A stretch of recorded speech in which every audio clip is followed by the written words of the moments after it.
বন্ধুরা, তোমরা তো অনেক রকম আচারই খেয়েছো। তো আজকের এই আচার খাওয়ার পরে বাকি সব আচার কিন্তু একদম দূরে সরিয়ে রাখবে। বাই দ্য ওয়ে, আমি দীপালি। তোমরা দেখছো তোমাদের চ্যানেল মায়ের আদরে রান্না। আজকে আমি তোমাদের সঙ্গে শেয়ার করতে চলেছি আমলকি এবং কাঁচা লঙ্কার আচার।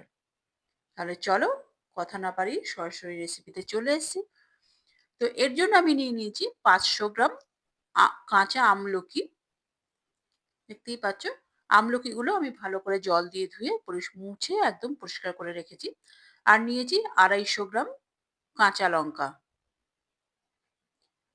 একটু মোটা মোটা কাঁচা লঙ্কা নিয়েছি, এগুলো একটু ঝাল কম হয় সেই জন্য।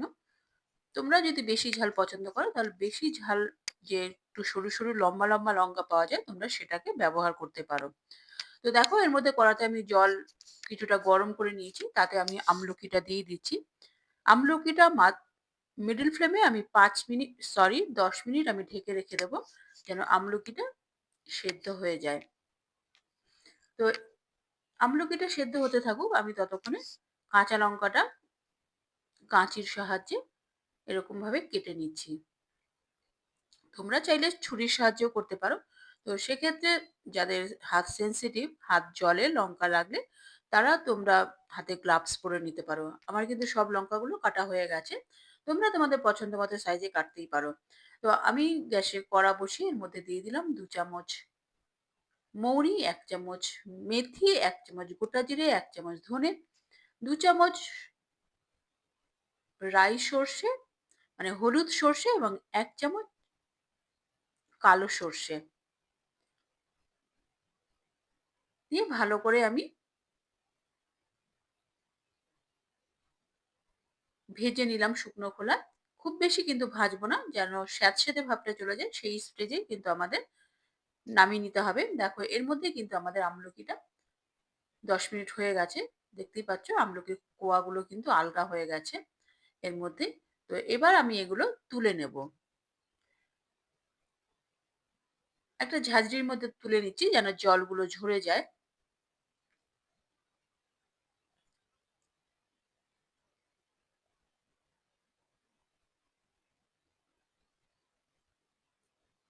তোমরা রেসিপিটি দেখতে দেখতে চ্যানেলে যারা নতুন এসছো, তারা চ্যানেলটিকে সাবস্ক্রাইব করে বেল আইকনটি প্রেস করে রাখো, যেন পরবর্তী নোটিফিকেশন সবার আগে তোমার কাছে পৌঁছায়। দেখতেই পাচ্ছ আমলকির কোয়াগুলো কিভাবে আলগা আলগা হয়ে গেছে। তো এবার আমি আমলকিটা ঠান্ডা করে নেব, এবং এই যে জলটা দেখছো তোমরা, এটা এর সঙ্গে বিট নুন মিশিয়ে ঠান্ডা হলে কিন্তু তোমরা আমলার জুস হিসাবে খেতেই পারো। সেটা কিন্তু ভীষণই উপকারী আমাদের শরীরের জন্য। এরপর মশলাটা ঠান্ডা হয়ে যাওয়ার পর আমি মিক্সিতে গুঁড়ো করে নেব।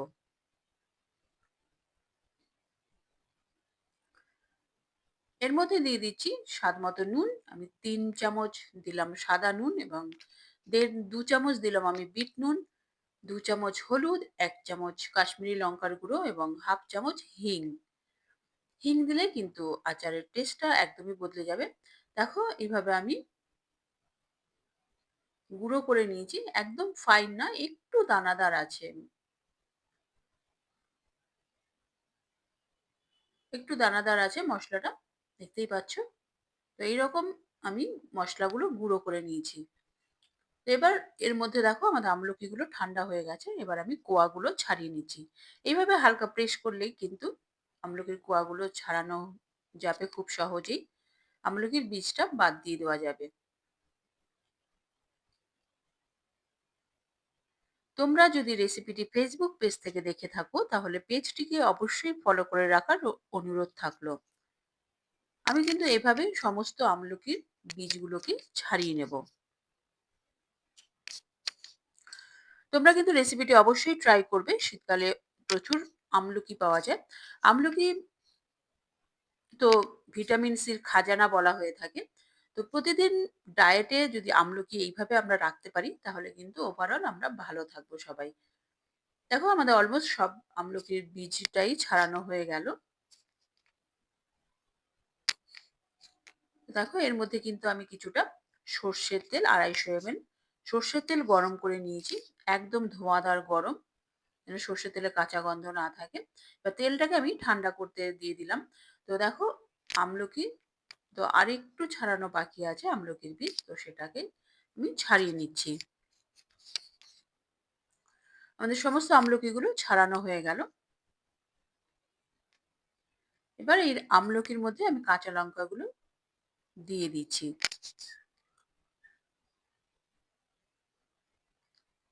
এই ধরনের আচার সাধারণত খিচুড়ির সঙ্গে যায়, ভাত, রুটি সঙ্গেও খুব ভালো যায় এবং পরোটার সঙ্গেও যায়।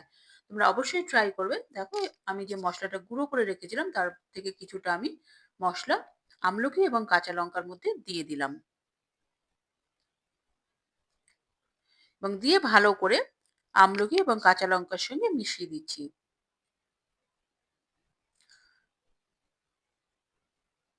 যেন আমলকির গায়ে এবং আমলকি এবং কাঁচা লঙ্কার গায়ে খুব ভালো মসলার কোটিংটা হয়ে যায়। তেলটা আগে দিয়ে দিলে কিন্তু কোটিংটা খুব ভালো হয় না। তো সেই জন্য আমরা তেলটা পরে ব্যবহার করব। আমি মসলা দিয়ে আমলকি এবং কাঁচা লঙ্কার সঙ্গে ভালো করে মসলাটা মিশিয়ে নিচ্ছি। এর মধ্যে দিয়ে দিচ্ছি একটা সিক্রেট ইনগ্রিডিয়েন্ট ১ চামচ আমি এর মধ্যে ভিনিগার দিয়ে দিলাম।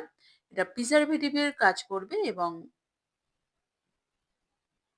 টেস্টটাও একটু এনহ্যান্স করবে। তো ভিনিগার দিয়ে আমি ভালোভাবে মিশিয়ে নিচ্ছি। মেশানো হয়ে গেছে। এবার আমি একটা কাঁচের বয়ামের মধ্যে যেটা আমি আগেই ভালো করে ধুয়ে পরিষ্কার করে রোদে কয়েক ঘন্টা রোদে রেখে শুকিয়ে রেখেছি। তো এই বয়ামের মধ্যে কিছুটা আমি সর্ষের তেল দিয়ে দিলাম। পুরো বয়ামের গায়ে আমি মাখিয়ে নিচ্ছি সর্ষের তেল।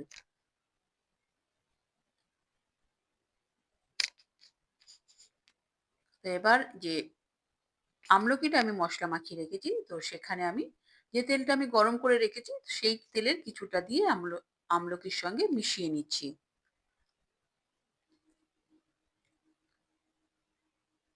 খেতে কিন্তু ভীষণই সুন্দর হয়। যারা আচার খেতে ভালোবাসো তারা কিন্তু এটাকে একদমই ছাড়তে পারবে না। তো আমি এখানে আরেকটু কাশ্মীরি লঙ্কার গুঁড়ো এড করলাম। তো আমার মনে হচ্ছে কালারটা আরেকটু হলে ভালো হয়। সেইজন্য কাশ্মীরি লঙ্কার গুঁড়ো আরো ১ চামচ দিয়ে দিলাম। তো এবার আমি ভালো করে মিশিয়ে নিয়ে আমি এটাকে বয়ামের মধ্যে ট্রান্সফার করে দিচ্ছি। তো মাখানোর সময় তোমরা কিন্তু নুনটা বা সবকিছু একটু চেক করে নেবে। যদি কিছু অ্যাড অন করা থাকে সেই স্টেজেই অ্যাডটা করে দেবে।